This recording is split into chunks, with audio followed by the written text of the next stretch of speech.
제가 섬기고 있는 교회는 한 4년 반 정도 된 개척 교회거든요. 상가에 있고 교인들이 많지가 않습니다. 그런데 있다가 오늘 예배당에서 보니까 갑자기 막 중압감이 느껴져 가지고 우리 장로님들 딱 이렇게 앞에 앉아 계시고 보니까 우리 어르신 성도님들이 마치 막 그 거목처럼 자리를 지키고 계시는 것 같아가지고 순간 예배당에 올라와서 이렇게 서는데 뭐 내가 애초에 이게 조신기 장로님 전화 오셔서 목사님 선교 헌신 예배 부탁합니다 그럴 때 제가 그냥 장로님 말씀하시니까 예라고 대답을 했는데 시간이 지나서 가만히 생각해보니까 내가 선교 전문가도 아니고 선교를 잘하는 것도 아니고 뭐 잘한 어떤 내세울 만한 것도 없는데 내가 왜 네라고 답을 했을까? 그래서 다시 전화해가지고 장로님 아무래도 못 가겠습니다라고 이야기를 할까 하다가 그런데 봉독교회를 잘 모르지만 일단 봉독교회를 한번 봐야겠다라고 생각하고 홈페이지를 들어가 봤더니만 이렇게 홈페이지를 보는 순간 제 생각이 달라졌어요. 왜 그런 거 하니까 제가 선교를 잘하는 것도 아니고 선교에 대한 경험도 많지는 않은데 오히려 교회 홈페이지를 보니까 이게 교회 자체가 선교하는 교회로 그냥 이렇게 제게 와닿았어요. 협력하는 교회 9곳, 또 선교 협력하는 또 선교사님 파송한 선교사님들 선교하는 거 18곳, 그리고 협력 단체들 23곳. 이거는 사실 요즘에 이렇게 하는 교회가 많이 없거든요. 설마 1년에 한 번 보내고 뭐 이름 올려놓은 건 아닐 거 아닙니까? 그래서 이런 교회라면 정말 뭔가 선교의 어떤 역사가 있고 선교에 대한 어떤 열정이 있겠다. 그래서 제가 설교를 하려고 하는 것보다는 오히려 교회를 보고 선교에 대한 도전을 받고 싶어서 설교하러 왔습니다. 예배드리러 왔는데 이제 막상 와가지고 또 잠깐 장로님 뵀는데 제가 보통 헌신 예배는 딴 교회는 보면 1년에 한 번 하잖아요. 그래서 올해 이제 한 번 하는 선교 헌신 예배입니까? 라고 여쭤봤더니만 예전에는 매달 한 번씩 하고 이제는 이제 1년에 4번 한다는 이야기 듣고 주부에 이렇게 나와 있었던 게 정말 그냥 이름 올려놓는 게 아니라 진짜 선교하는 교회구나라는 것을 생각하게 되었습니다. 그래서 오늘 사실 저는 전문가도 아니고 선교에 대한 많은 경험이 있는 것도 아니고 현장에 있었던 사람도 아니지만 그렇지만 제가 목회를 하면서 저도 나름 이제 30년 가까이 선교에 대한 어떤 많은 경험들을 이렇게 같이 생각하면서 최근에 한국 교회 안에 많은 선교적인 변화들이 일어나더라고요. 근데 그 변화를 같이 좀 나누면서 이 변화 속에서도 끝까지 우리는 어떻게 선교해야 될 것인지에 대해서 같이 좀 말씀을 나눴으면 좋겠다라고 생각이 듭니다. 그래서 여러분 다시 한 번 더 하나님께서 이 봉독교회를 선교하는 공동체로 부르셨는데 이 부르심을 다시 한 번 더 확인하고 계속 주님 오시는 그날까지 선교적 사명을 이어가는 그런 하나님 기뻐하시는 바를 이뤄가는 그런 공동체와 교회가 되어지시기를 주님의 이름으로 축복합니다. 근데 한국 교회에 최근에 나타난 여러 가지 선교적 변화들이 있는데요. 제가 이건 통계적 수치가 나타난 것도 아니고 저 나름 선교에 대한 관심을 가지고 살펴본 결과 제 개인적으로 깨달은 변화입니다. 근데 이게 제 개인의 생각에만 국한되지 않고 사실 또 알아보니까 제 개인의 생각이 틀리진 않았더라고요. 이제 우리 봉독교회가 오랫동안 선교적 사명을 감당해 왔는데 그렇다면 오늘날 이 교회들마다 한국 교회에 일어난 선교적 변화가 뭔지를 한번 좀 자세히 들어보셨으면 좋겠어요. 첫 번째는 이 내부적 문제인데요. 저는 사실 이게 굉장히 마음에 고통스럽고 안타깝습니다. 어떤 내부적 문제가 있는가 하니까 한국 교회가 선교에 대한 어떤 열정을 가지고 도전한 게 한 40년 정도 되었는데요. 근데 그 40년 어간부터 많은 선교사님들을 보내고 그 선교사님들 후원하고 협력해 왔는데 문제는 그 선교사님들이 이제는 나이가 많이 드시고 고령화되어졌다는 거예요. 근데 이제 이 기존의 선교사님들이 고령화되어졌으면 그만큼 젊은 선교사님들이 그 자리를 나가서 그 자리를 이어받아서 지켜줘야 되는데, 선교사님들은 나이가 많고 고령화되어졌는데 문제는 젊은 선교사님들이 줄었다는 것입니다. 감소했다는 것입니다. 이게 이제 한국 교회가 부딪힌 선교에 대한 현실적인 문제입니다. 실제로 제가 섬겼던 교회에 여자 선교사님 한 분이 계셨는데요. 30대 초반에 인도의 캘커타라는 곳에 가서 사역을 하기 시작했습니다. 빈민가에서. 근데 그 선교사님이 작년에 70년 정년이 되어지셨어요.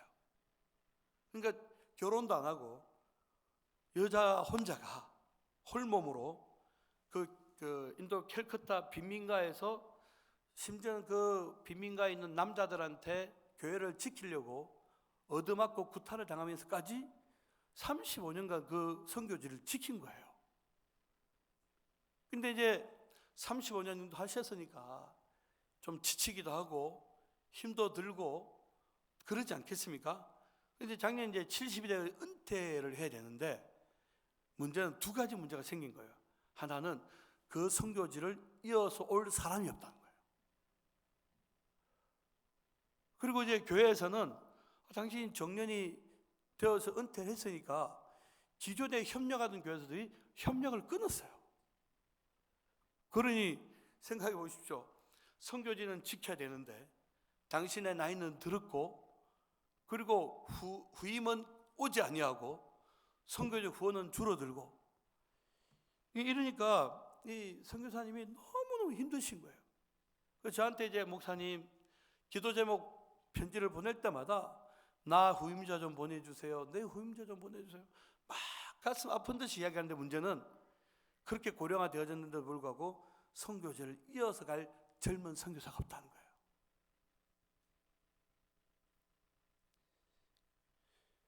제가 이제 그 캄보디아의 프놈펜에 서금과 빛 국제학교라는 학교를 이제 몇 번의 목사님하고 20년 전에 세웠어요. 근데 이제 그 학교 아이들은 우리나라로 이야기하면 초등학교 5학년 정도부터 그 학교에 입학해가지고 고등학교 졸업할 때까지 7년 내지 길면 8년, 짧게는 6년 정도 공부를 해요.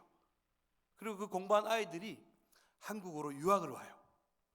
그래서 유학 와가지고 계명대학교, 경북대학교 이렇게 다른 거 졸업해가지고 이제 또는 한국에 있는 다른 대학교, 뭐 연세대학교, 카이스트 이런 데 가가지고 졸업을 하고 이제 돌아간 친구들이 한 40명 되어지고, 지금도 저희 교회에는 캄보디아 청년들이 5명이 있어요. 얘들이 청년부 총무하고 뭐 회장하고 그래요. 근데 이제 20년 전에 그 학교를 시작할 때 이 아이들이 한국으로 올 수 있도록 한국어로 가르치고 영어 가르치고 있던 선생님들이 그때만 하더라도 한국에 있는 좋은 대학교 젊은 청년들이 방학 때가 되면 가서 아이들을 가르치고, 아니면 1년 내지 2년 동안 거기 가서 아이들을 가르치고 해가지고 그 젊은 청년들이 그 캄보디아에 있는 중고등학교 아이들을 가르쳐가지고 굉장히 아이들이 열정을 가지고 실력도 가지고 영성을 가지고 한국에 와가지고 공부도 열심히 하고 뭐 그랬거든요. 근데 최근에 그 학교에 문제가 생긴 거예요. 어떤 문제가 생겼는가 하니까 더 이상 젊은 선교사님들이 안 온다는 거예요.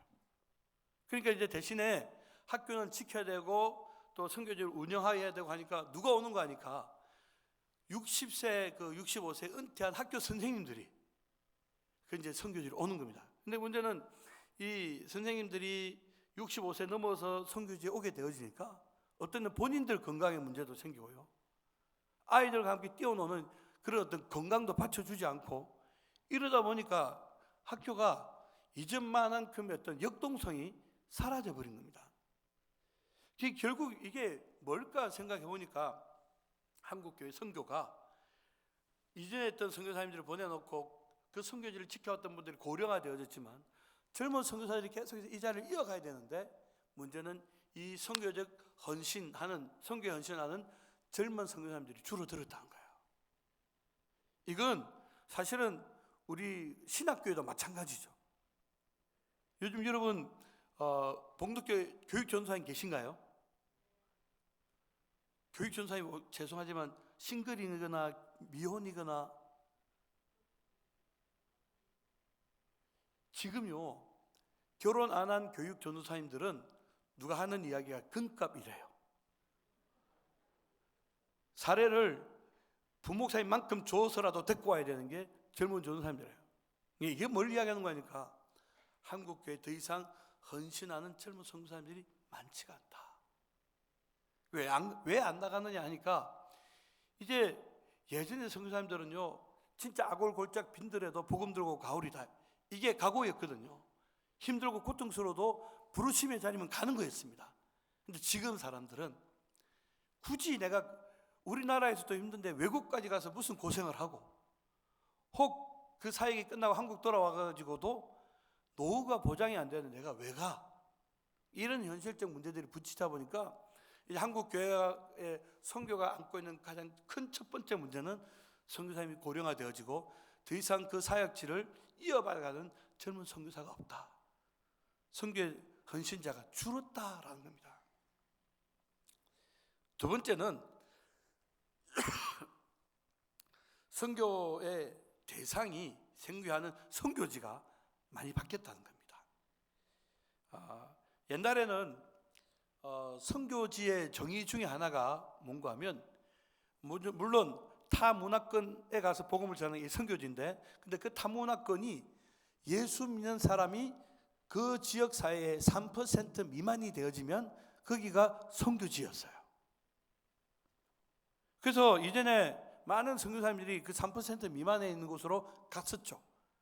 제가 아는 선교사님 한 분은 필리핀에 저 남쪽 지역에 일로일로라는 섬이 있는데 그 섬에 40년 전에 가셨어요.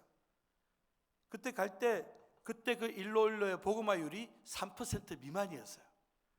근데 40년 가까운 세월이 지나면서 일로일로의 복음화율은 10%가 넘었어요. 그러면 더 이상 선교지인가요? 아니에요. 오히려 우리 대구만 보더라도요, 대구뿐 아니라 우리 자녀들이 다니는 학교를 보더라도 여러분 손자들에게 가서 물어보십시오. 학교에 너의 반에 예수 믿는 아이가 얼마나 있니? 한 반에 한 명 내지 두 명 있으면 많이 있어요. 3% 미만이에요. 그럼 어디가 선교지예요? 우리나라가 선교지예요. 합천 같은 경우에는요, 누가 그러더라고요. 합천에 가면 그 합천에 절 하나 있잖아요, 그죠? 그 해인사 땅을 밟지 않는 상인들이 없고 상가가 없대요. 당연히 그 절의 영향을 받아야 되는데 합천의 복음화율이 3% 미만이에요. 그러니까 이제는 엄밀하게 이야기하면 그렇도록 우리가 보니까 막 먹고 살기도 힘들고 가난한 그 나라가 선교지 같아 보이는데 사실은 우리나라가 이제 선교지가 되어가는 거예요. 선교 영역이, 선교 대상 국가가 달라지기 시작한 겁니다.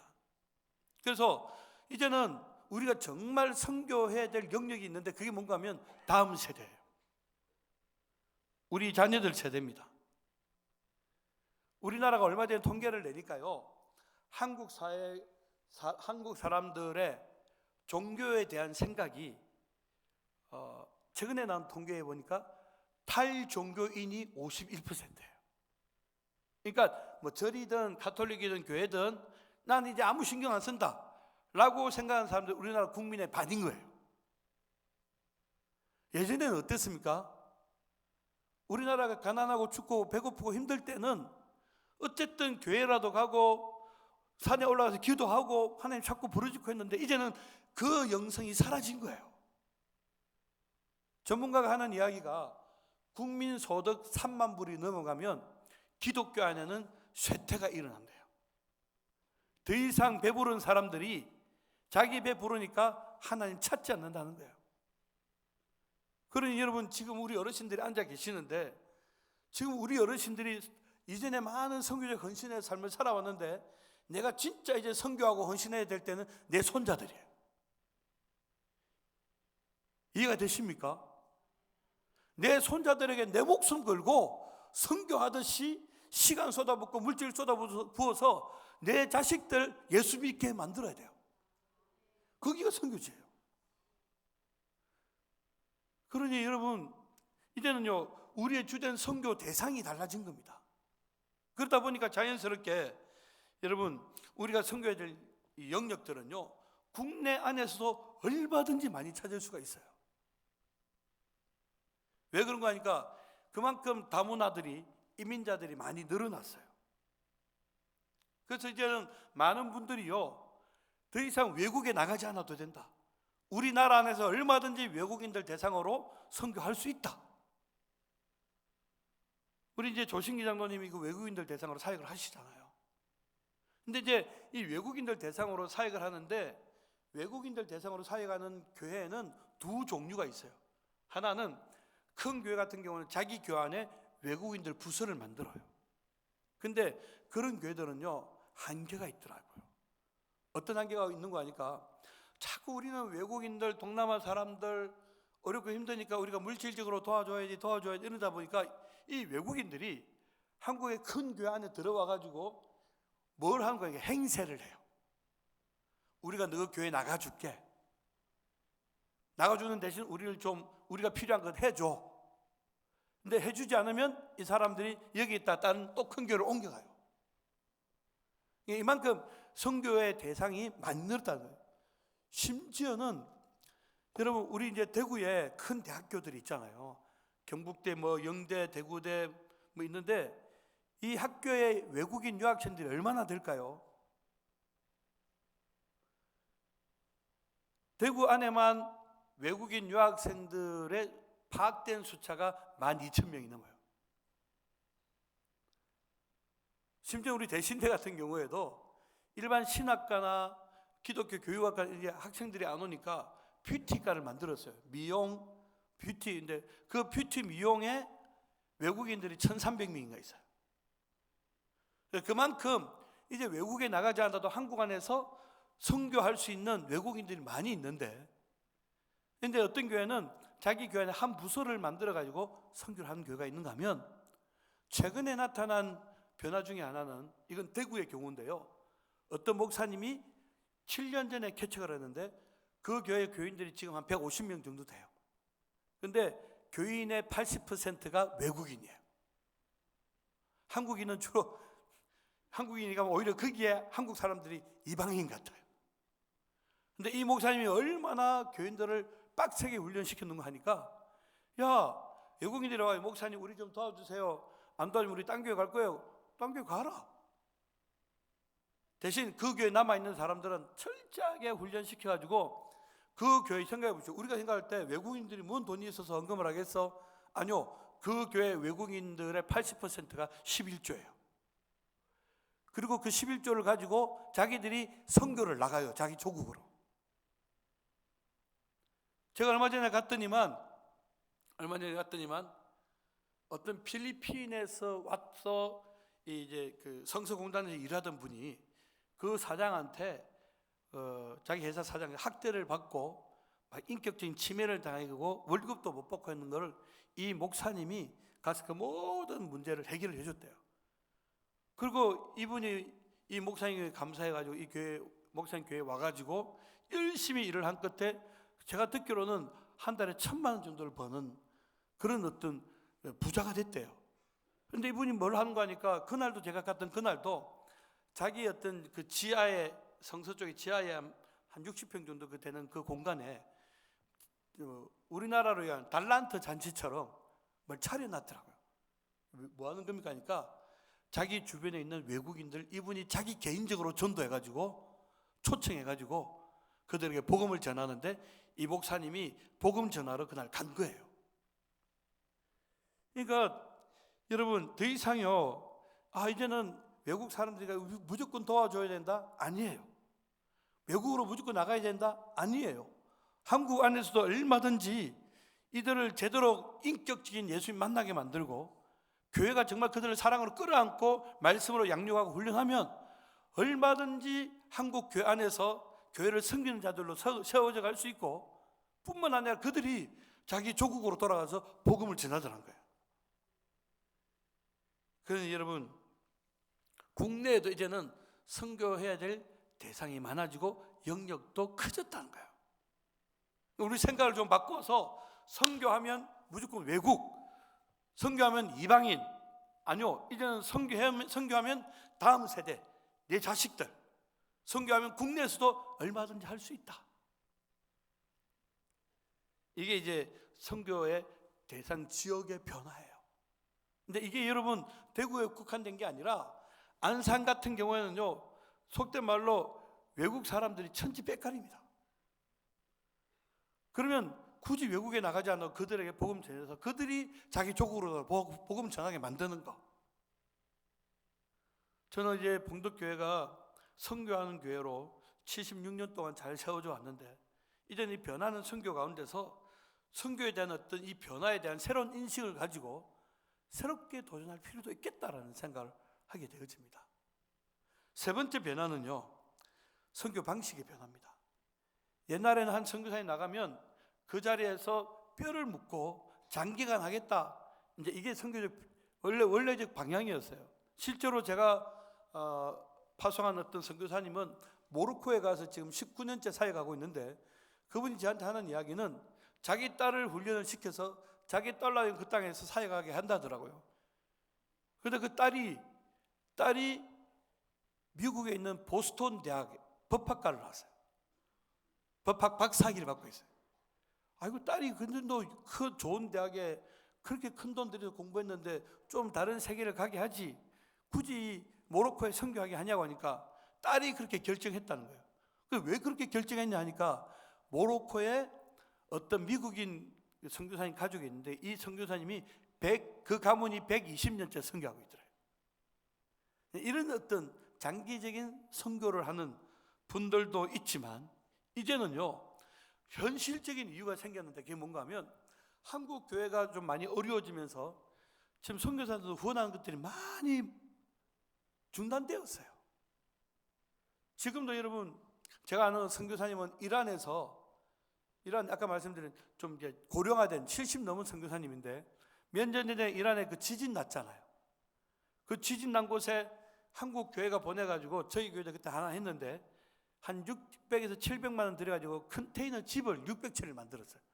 한 동에 600만 원, 600채를 만들어서 그걸 이제 그 지진 당했던 사람들이 그 한 집 한 집 들어와서 사는데, 그 동네를 한국 마을이라고 하는데, 이 선교사님 70 넘어가지고 한국에 그 마을의 촌장으로 있어요. 근데 이 선교사님이 거기서 계속 섬기고 싶은데, 문제는 한국에서 후원해 주는 데가 6곳밖에 없더래요. 한 달에 100만 원. 근데 이란하고 터키가 물가가 최근에 막 엄청 올라가면서 돈이 아닌 거예요. 더 이상 혼자서 생활을 못 해가지고 한국으로 철수를 했더라고요. 또 요즘처럼 달러 환율이 올라가게 되면 우리는 한국 돈으로 보내지만 선교사님들은 환율을 정산해 받다 보니까 그만큼 후원비가 줄어드는 거예요. 그러니 장기적으로 그 선교 현장에서 장기적인 사역을 감당할 만한 분이 많지가 않은 거예요. 선교는 해야 되고 형편은 어려워지고, 그럼 어떻게 해야 되겠습니까? 이제는 제일 좋은 방법이 뭔가 하면, 단기간이라도 갔다 올 수 있는 프로젝트 팀을 만들어가지고 그냥 늘 선교사님 거기 가 있는 게 아니라, 이제는 그 선교에 있는 현지인들을 잘 훈련시켜서 3개월, 6개월 짧게 갔다 오는 이런 방식의 선교들이 이제 교회들마다 현실적인 대안으로 나타났어요. 그래서 제가 이제 섬기는 그 캄보디아 학교도요, 이제 우리 교회 청년들 제가 막 꼬시고 있거든요. 3개월만 갔다 와라. 네 인생의 가장 아름다운 20대 11조 1년만 갔다 와라. 얘들이 말도 안 듣더니만 올 1월 초에 캄보디아에 한 25명이 갔다 왔거든요. 저희 교회 개척 교회긴 하지만 청년들이 좀 많아요. 25명이 갔다 왔는데, 이제 그 중에 몇 명이 가겠다라고 이제 저한테 이야기를 하더라고요. 그러니까 네가 무조건 가기만 하면 교회에서 네 생활할 수 있을 정도는 보내줄 테니까 가기만 해라. 길지 않아도 된다. 3개월 이어서 가더라도 단기적으로, 장기적으로라도 힘들면 단기 프로젝트 팀이라도 가가지고 선교지를 섬겨라. 자, 그러다 보니까 한국교회 안에 장기 선교사보다는 단기 선교사님들이 많이 생기고 있어요. 그리고 이제는요, 옛날에는 선교사님들이 선교지에 나가서 말씀을 가르치려면 비행기 타고 돈 들여가지고 몇 시간씩 걸려갔거든요. 이제는 대신 뭘 하는 거 하니까 줌으로 가르쳐요. 그러니까 그만큼 선교적인 환경들이 많이 바뀌었다는 겁니다.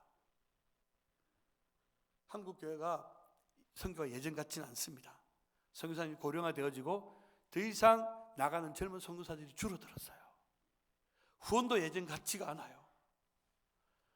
뿐만 아니라 이제는 더 이상 외국이 중요한 게 아니라 한국 자체에도 선교적인 관심을 가지고 다음 세대에 양육해야 되고, 들어와 있는 외국인들 우리가 붙잡아야 돼요.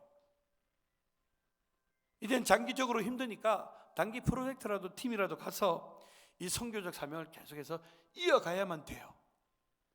그래서 우리 성도님들에게 부탁을 드리는 것은, 제가 여기 앉을 때 제일 먼저 받았던 느낌은 뭐였는가 하니까, 야, 이건 내가 뭐 선교가 어떻습니다 이렇게 말할 분들이 아닌 거예요. 여러분들 보니까, 우리 어르신들 보니까 이미 선교의 베테랑이고, 교회가 이만큼 헌금하고 협력하는 교회, 협력하는 선교사님들 많은 거 보면 지금 여기 앉아서, 그리고 모르겠어요, 이게 낮 예배에 비해 가지고 오후 예배 숫자도 제가 볼 때 꽉 차 있거든요. 선교 헌신 예배도 이렇게 많이 왔다는 거면 그만큼 선교에 대한 관심과 애정과 열정들이 넘쳐나는 분들이신데, 이제 이 변하는 선교 속에서도 우리는 끝까지 선교적 사명 감당해야 된다.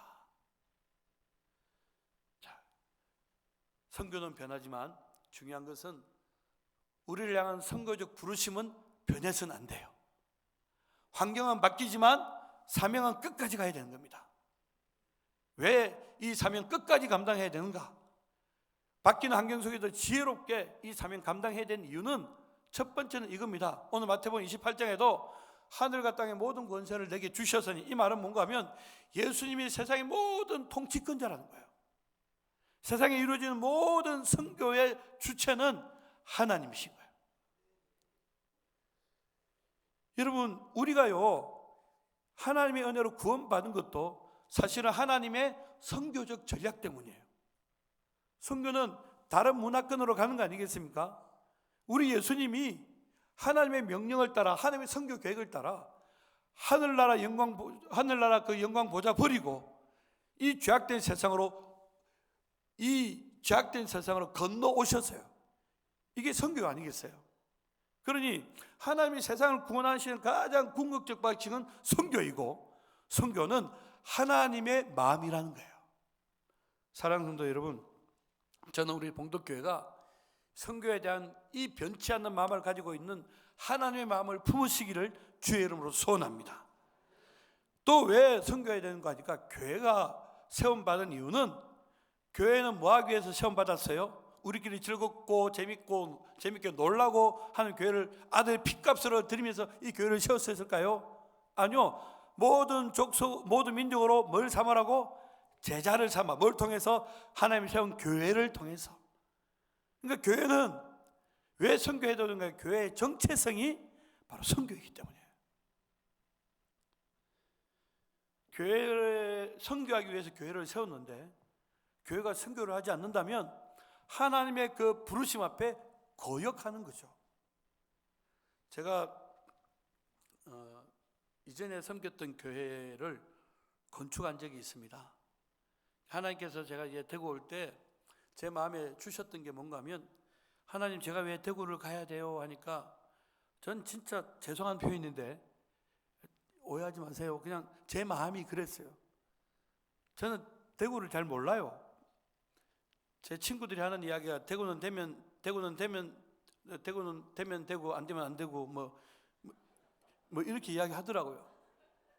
그래서 이제 그런가 했는데, 하다 보니까 제가 이전에 섬겼던 교회 집사님이, 목사님, 우리 고향교회 담임 목사님이 이 사임을 하셨는데, 제가 보기에는 목사님이 대구를 가면 참 좋을 것 같습니다. 그래서 제가, 교회 집사님이 그렇게 이야기하는데 저는 대구 안 갑니다, 못 갑니다, 이렇게 말 못 하잖아요. 그러고 그 집사님이 해서 이제 뭐 설마 되겠나? 설마 되겠나 하고 담임 목사 이력 쓸렀는데 설마가 사람을 잡은 거예요. 그리고 대구로 왔네요. 근데 목사가 사역지를 이동하고 옮길 때는 반드시 하나님께서 보내신 이유가 있을 거 아니에요. 그래서 기도했죠. 하나님, 왜 내가 대구로 가야 됩니까? 난 대구가 싫은데 왜 가야 됩니까? 하니까 하나님께서 야, 네가 되었는 데는 너를 향한 나의 계획이 아니겠나? 가라. 그래, 왜 갑니까? 하니까 하나님 제 마음에 교회를 건축하라는 마음을 주셨어요. 저는 이 건축 이런 계통을 전혀 몰라요. 제 전공이 철학이다 보니까 이런 쪽으로 하나도 모르거든요. 그래서 건축을 하러 하니까 가가지고 교회를 지으면 되는구나. 그래서 이제 교인들한테 약속을 했어요. 오자마자 나는 교회를 건축할 겁니다 하고 막 선포를 했어요.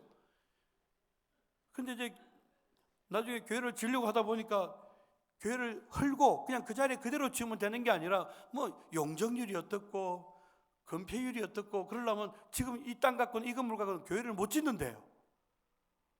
그럼 어떡하지? 근데 하나님께서 주변에 있는 땅을 다 사게 만드셨어요. 다 땅을 사가지고 이제 이 땅을 샀던 땅들을 하나로 허무니까 한 600평 가까이가 돼요. 그래서 이제 이 건축을 해야 되는데 문제는 땅 사고 수리하고 하다 보니까 빚이 8억 5천 정도 졌어요. 그래서 이제 빚 있는데 이거 빚 갚고 교회를 지어야 되는데 건축을 어떻게 하나 하는데 하나님 또 마음에 하시는 말씀이 야, 건축해야지. 땅 다 샀으니까. 하나님 빚이 8억 5천이 있는데요. 그래도 해야지.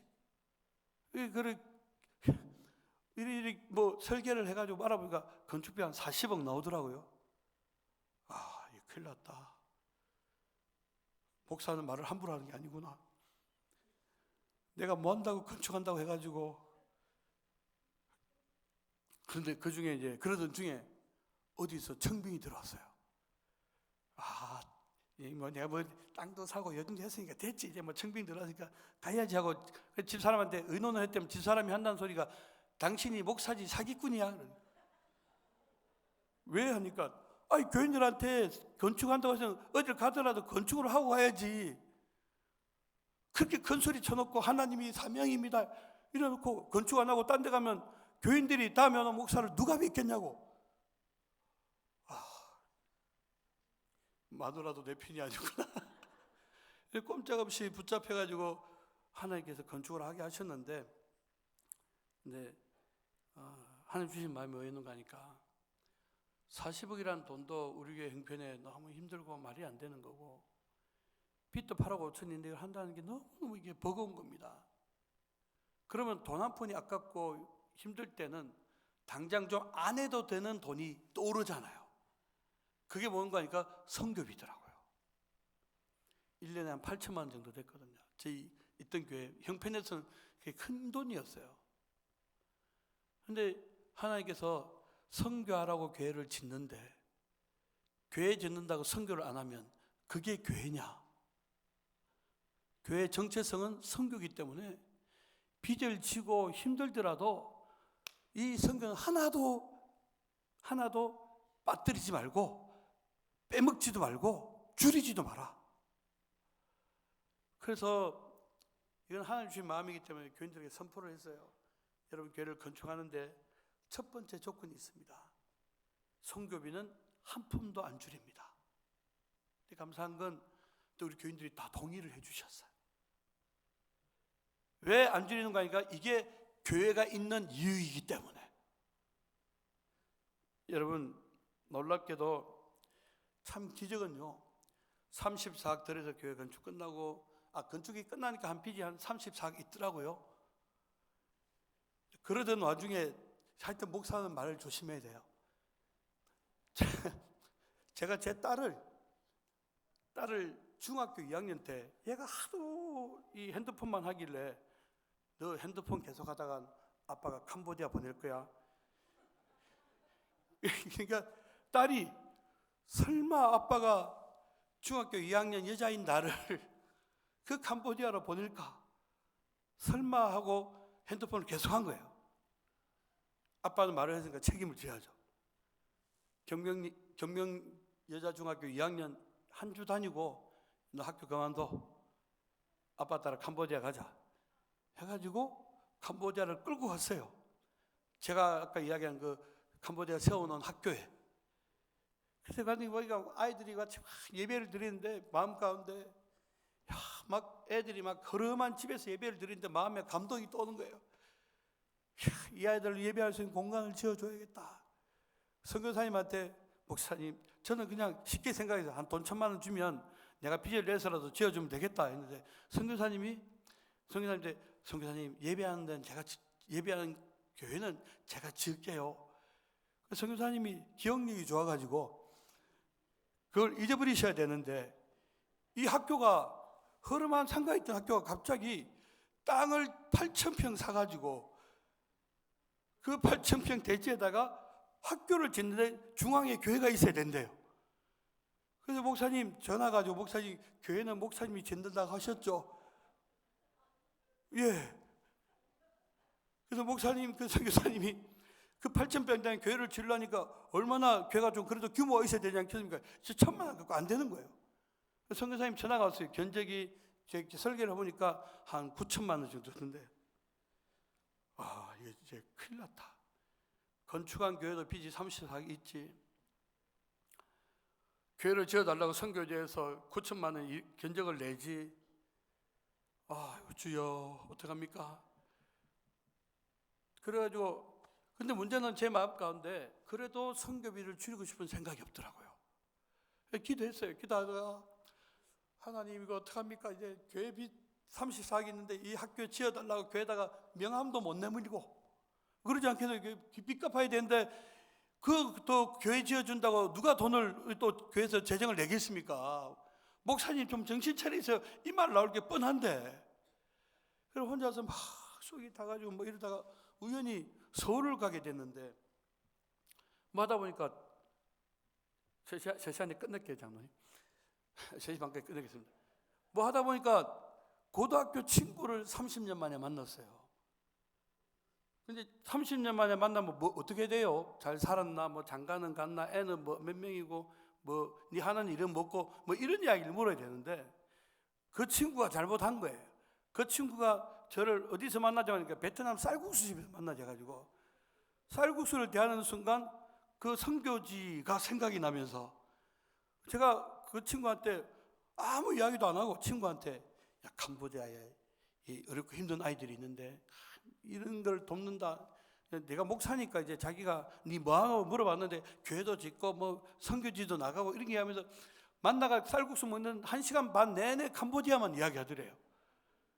그래서 친구가 헤어질 때 하는 이야기가 그래 잘 가라.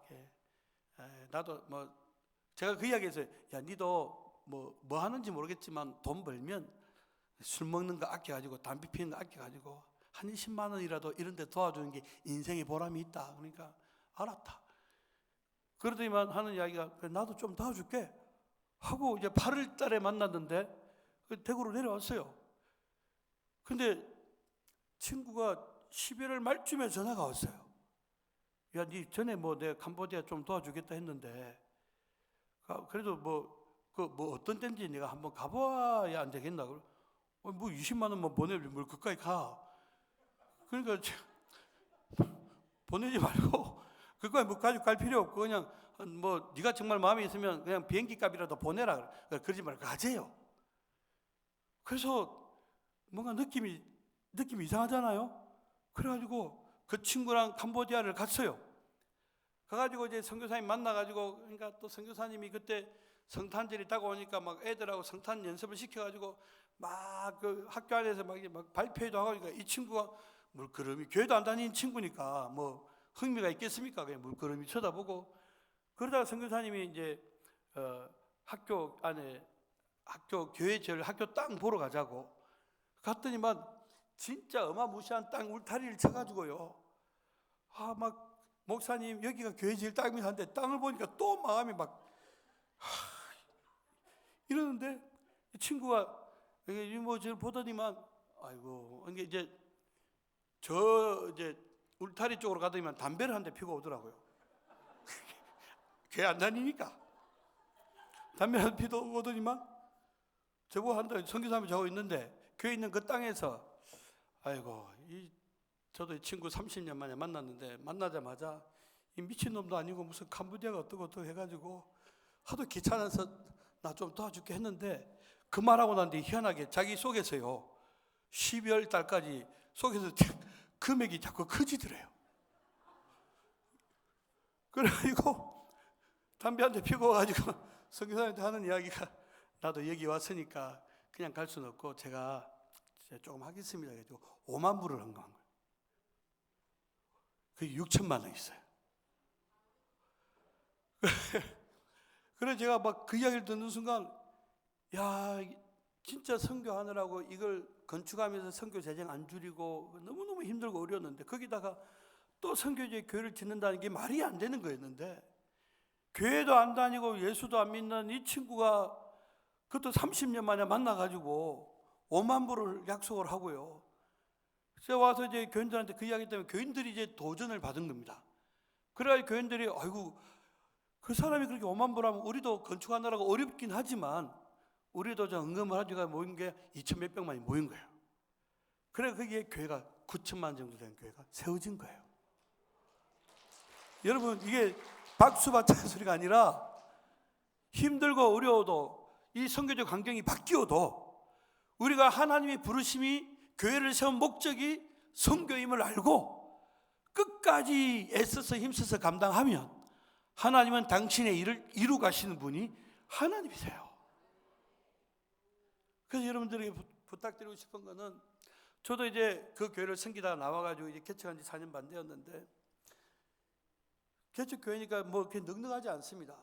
상가에서 예배를 드리지만 제 마음 가운데 그 캄보디아 학교를 우리 교인들과 한번 가고 싶어가지고 가자고 이야기했더니만 우리 교인의 4분의 1이 가겠다고 신청을 한 거예요. 그래가지고 지난 1월 초에 한 주간 갔다 왔는데 가가지고 학교에 음향시설 다 바꿔주고 그래서 예배하고 이러는 가운데 이제 저와 같은 선교적인 마음들을 우리 교인들이 같이 품기 시작했어요. 그래서 저는 그렇다. 저는 선교 전문가도 아니고요. 뭐 선교의 어떤 탁월한 무슨 어떤 이론이 있는 것도 아니고 업적이 있는 것도 아니고 다만 분명한 사실은 선교는 하나님의 마음이고 교회는 선교하기 위해서 지원받았기 때문에 이 하나님의 마음을 가슴에 품고 끝까지 선교적 사명 감당하면 정말 길이 보이지 않는 상황에서도 하나님 길을 열어주시고 일이 되게 하시고 그리고 영혼들이 살아나고 하나님이 영광 받으시는 일들이 일어나더라는 거예요. 저는 지금도 아까 말씀드린 것처럼 그 캄보디아에서 가르쳤던 애들이 우리 교회 5명이 나와 있어요. 청년부 뭐 임원하고 교회 방송실을 다 하고 그래서 제가 이거 보니까 처음에는요 길이 보이지 않고 뭔가 이해되지 않고 느껴지지 않아도 분명한 사실은 이것만 기억하셔야 됩니다. 이것만 기억하시면 됩니다. 선교는 하나님의 마음이고 교회는 선교하기 위해 세워졌다. 그러면 교회는 뭐 해야 된다? 끝까지 힘들어도 힘들고 어려워도 뭐 해야 된다? 선교해야 된다. 이제 우리 다음 세대를 향하여서 대구에 있는 이방인들 향하여서 우리를 향해 보내신 그 보내신 곳을 향하여서 끝까지 이 사명 잘 감당하는 그 은혜가 올 한 해 동안 우리 모든 봉독교회 어르신들 성도님들의 마음 가운데 계속 뜨겁게 활활 타오르라서 주님 오시는 그날까지 이 사명 잘 감당하실 수 있기를 주님의 이름으로 축복합니다. 아멘. 기도하겠습니다.